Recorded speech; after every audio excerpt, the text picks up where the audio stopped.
So, welcome to Maine Real Estate Unfiltered. Today, I'm Ed Getty, and I'm here with Mr. Billy Noone, who is a broker associated with my real estate company of Getty Real Estate Services.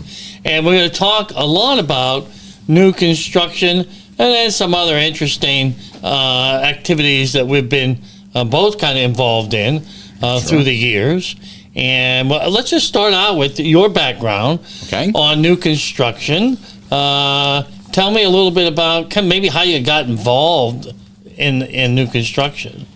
So my background goes a long time back. I started out in construction before I ever got licensed for real estate. Started out as a framer on a framing crew, and then I owned a drywall business for years. Worked for a bunch of different builders, had a bunch of different contractors, and then once I got my real estate license, I went into that direction naturally and wanted to get hooked up with some builders and do some new builds. That's when I landed at Chase Custom Homes and Finance, and then worked my way up through that company, and now I specialize in new construction on the open market. How about, let's talk about some red flags, maybe, of new construction. Some of the issues that maybe you've run into, working with buyer brokers and buyers that maybe the average broker doesn't necessarily think about or have experience. And I know you've had a lot of experience with some red flag issues.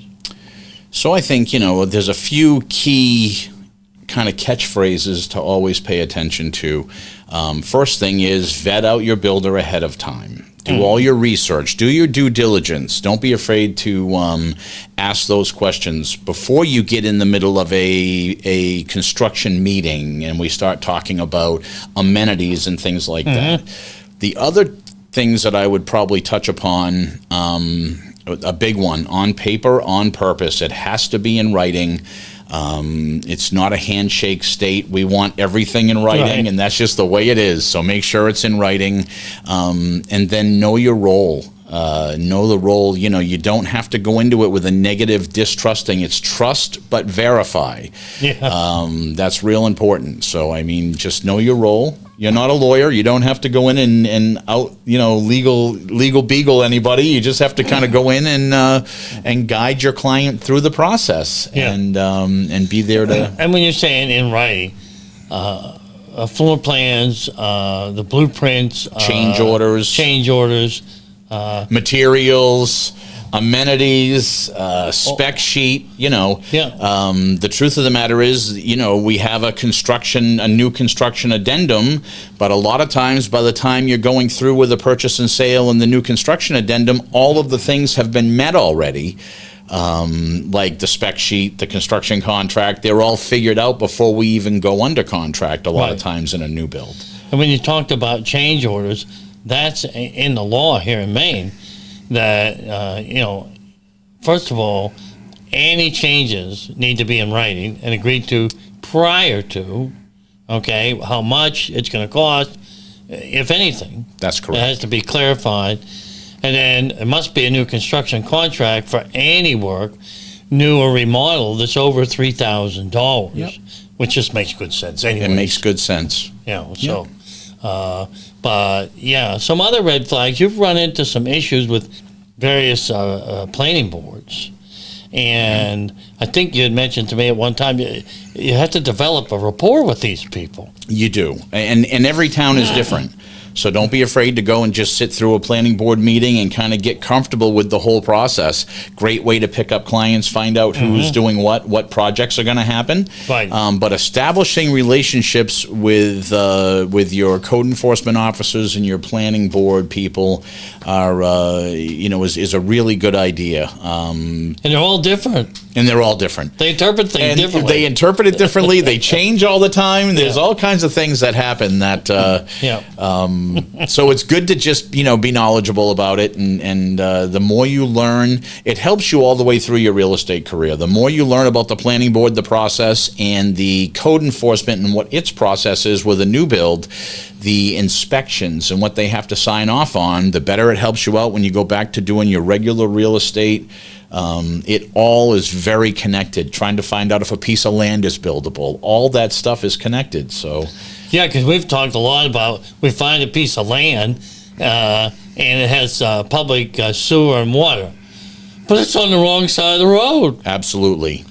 Okay, and they Yep. just paved the road. Yep. They're not too yippy-skippy about anybody digging it up. Some have moratoriums. You have to find that out. They may not allow you to dig it up for 5 years. Right. So that happened to me at one point in Westbrook on Bridge Street. It was right on Bridge Street. They just paved Bridge Street, and we had to get into it, and there was a 5-year moratorium on it. So. And speaking of moratoriums, town could have a construction moratorium on, they're not issuing any more building permits. Happens all the time. Gorham has a new permit limit on it now, Yeah. and Scarborough has been doing that for years. And these bigger companies come in and get the building permits. The smaller guys get a piece of land sold, and there's no permit available for them.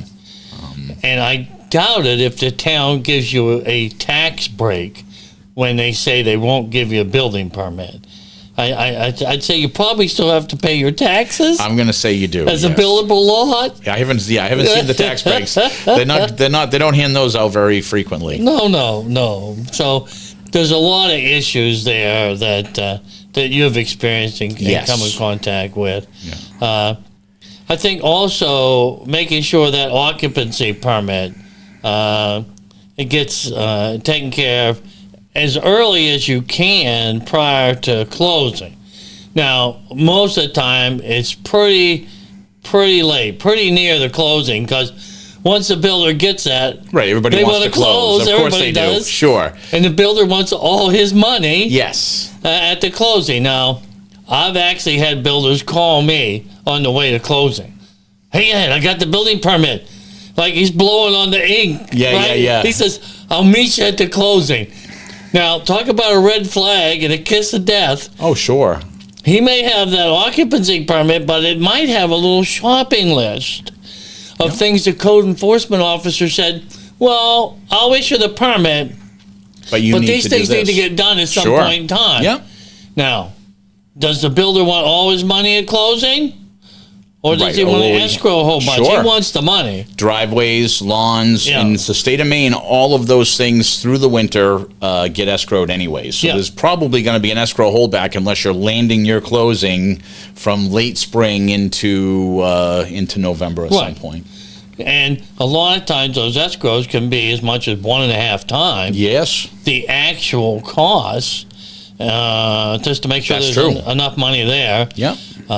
Also, in new construction, I found a lot of times, as you mentioned, the landscaping and all could be a huge delay until they're going to do that, and it might. I mean, I've seen 6 months later. I mean, for them to then come in and do all the landscaping for a particular condominium project.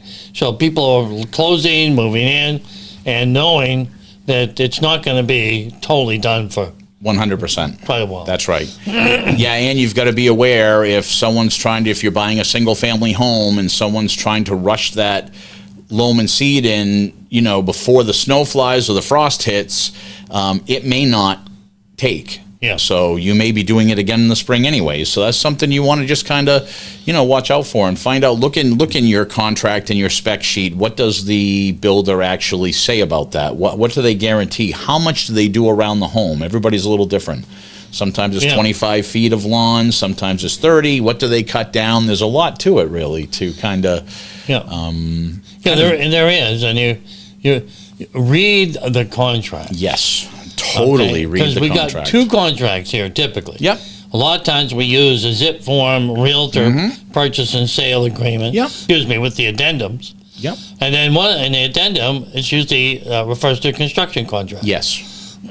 So I like to think of it as you have your purchase and sale with your construction addendums, and then on the realtor's side of things. And then with that comes, though, a 3-part thing with a new build, and that's the plan, the construction contract, and the specification sheet. And between those 3 things, that tells you kind of everything that's going to happen with that home. And sometimes the spec sheet will say refer to the plan. Sometimes there's a kitchen plan that's separate. So you got to really kind of pay attention. But the good news is these are all things that you can do ahead of time. Before we even start, before we break ground, you can absolutely have this stuff under control and understand what's happening, and relax and enjoy the build, enjoy the process. It should be an enjoyable process. It doesn't have to be stressful every second of the way. Right.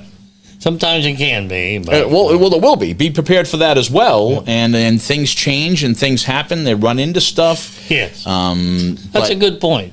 Right? Yeah, things change. They run into issues. Be ready for that. And you might as well be ready. Be ready for it. I mean, if you think you're going to go in and, basically just hold somebody's feet to the fire all the time, it just isn't a good experience. I mean, again, trust but verify. Verify things if you don't believe it. Go ahead and take a look for yourself if you think you don't believe that. If the guy tells you there's a drainage issue and we have to do whatever, a little bit of trenching to get this happening here or there. It's like, if you don't believe that, look into it for yourself. But a lot of times you're going to find that people are trying to work for the common good and make for the best property possible. Well, we're all headed for the same destination. Right. We want to get it closed. The builder wants paid. The buyer wants to have a nice home that's complete and move in. Another issue is financing. Yes. Yeah. My partner in this whole event, Steve Lachance, he's our videographer here today. I'm sure he's listening to the financing part because that's important. And there's a lot of options here, whether the builder's strong enough to go get his own construction loan, or the buyer has to get a construction loan with various releases. Yes. And one of the things I found out, when the buyer gets a construction loan, the releases are never enough or never soon enough for when the builder would like to have the money. That's right. So you really got to kind of work together. Yeah, and you've got to have a builder that can work with the bank's construction advisor. Okay, so the bank's going to have a construction advisor that's going to do a spreadsheet of costs and draws. Yeah. And then the builder has to be able to be put together enough to satisfy that. They're going to ask him a lot of questions. So, the easiest way to do it is to find one of the builders in the state of Maine that has a no construction loan needed policy, and they've got lines of credit, and they can use any loan for the they call it the end loan. That the payoff at the end will be VA, FHA, any of those products. USDA even works, as long as it satisfies the builder's down payment needs. Okay, that's something that's between the builder and the client. Right. But all of the banks with construction loans have different criteria and different underwriting criteria. So you want to pay attention to all of those things and really vet your builder out. And a lot of times we run into, an issue with the appraiser. Appraiser can appraise that out based on the specs and paper. But at some point in time, representing the bank, he's going to want to see it all done. Okay. So the appraisal happens off the blueprint at the beginning for most financing, right? And then through the process, if you change everything and do all this stuff, at the end, he's got to go back out and say, see, you did what you said you were going to do. If you've really ran, a lot of things that you think are going to bring you a ton of value that don't. The appraiser's coming in and seeing a kitchen, but you've added a bunch of gold knobs on the cabinets, then that's not going to meet appraisal. Your end change order, you'll have to bring more money to the table, basically, because it won't meet the appraisal. So you want to be careful, get a good balance. Your agent should tell you, your real estate broker should be able to tell you, we've got to be careful. The gold fixtures are going to we can explain a little of it away, Right. but they're not going to give us full value for all of that. No. The house didn't grow. It's still a kitchen. We've got, Some personal choices. it's a personal choice, so we Yeah. got to be careful what they'll finance. Yeah, very, very important. Yeah. And I would suggest to buyer brokers, when you think the house is done, and you want, they're calling for the appraiser, go take a look. Sure. Okay? Make Yes. sure it's done, because every time the appraiser comes, somebody's going to pay him. That's right. So, That's exactly right. Every time he has to go back, it's, another $150, another $100, another, Oh, yeah. It can be even more than that sometimes. So the idea is, be in contact with your banker and talk to them. That's part of the thing you can do as a Right. real estate broker, Right. is to really kind of, have that part of it under control. So cool. Well, let's talk about some other projects and things that Sure. you've done. Recently, you've closed on some car washes. yeah, very popular. A few other kind of interesting development things. I know you've helped some builders through the approval process. Absolutely. Also, yeah. that's a lot. Yeah, I mean, it's I've been doing this for a number of years now. So basically, if a builder's trying to build and trying to get through a piece of land on the planning board, if they want to subdivide their land, if they want to, or just build a house on one, or break off things, I just try to kind of help them and guide them through it.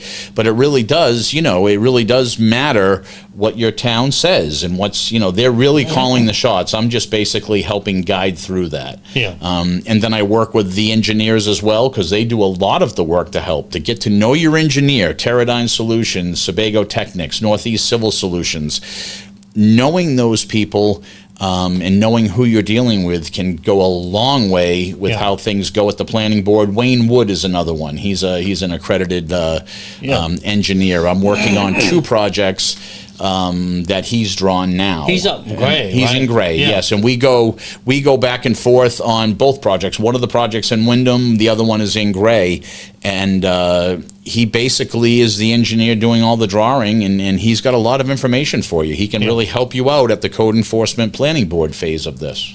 And it's nice if the code enforcement officer is familiar with these people.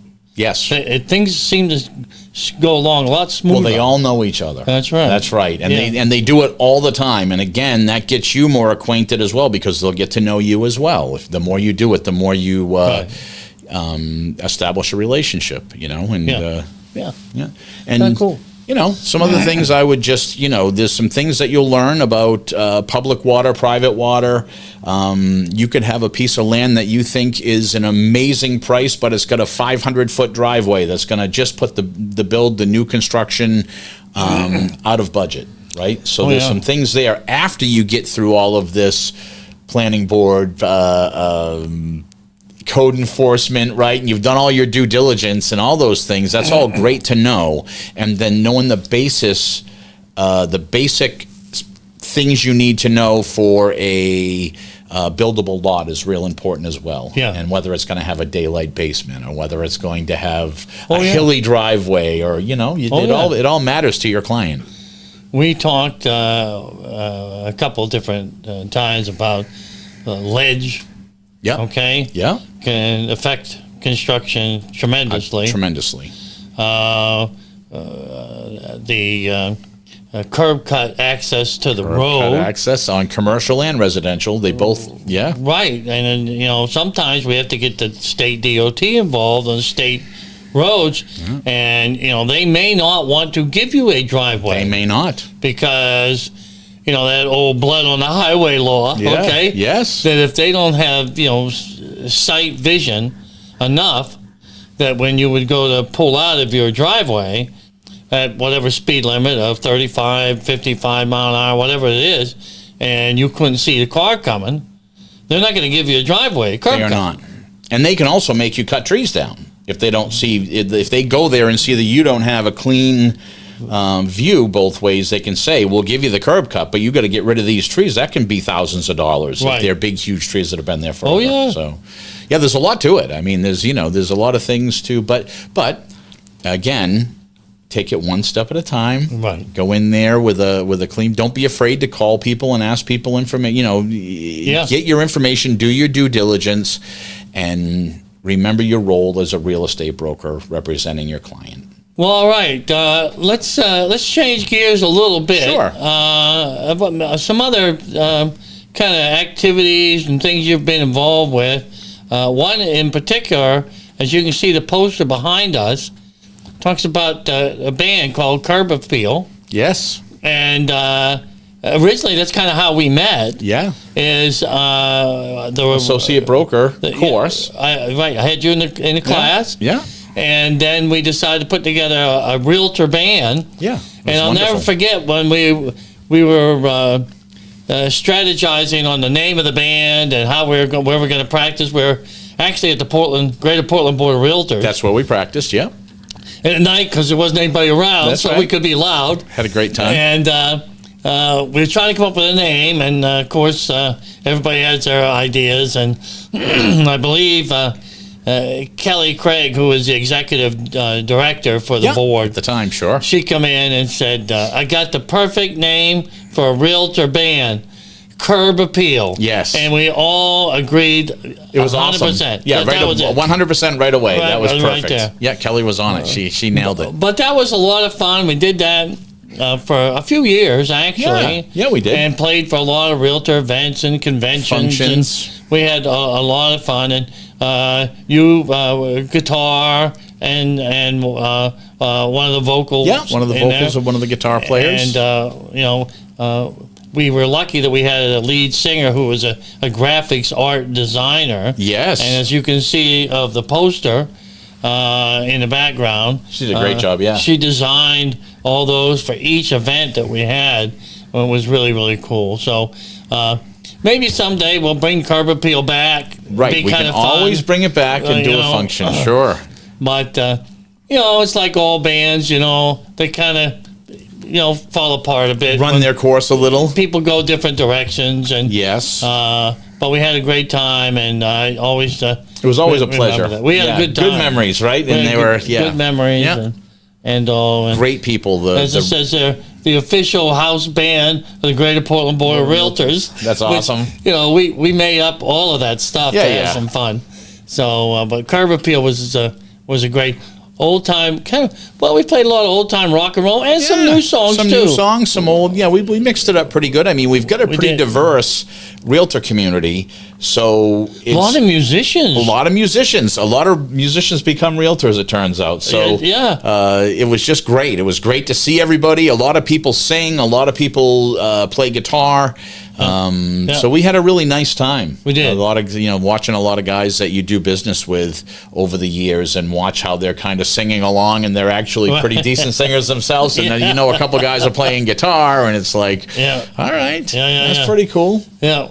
We had a lot of good experience with everybody. So, but that's where we are today. So we're going to cut the show right now, and excellent. We'll pick it up another time. So I want to thank everybody. Thank you, Billy. And thank you, Ed. We'll move on from here. All right, sounds good.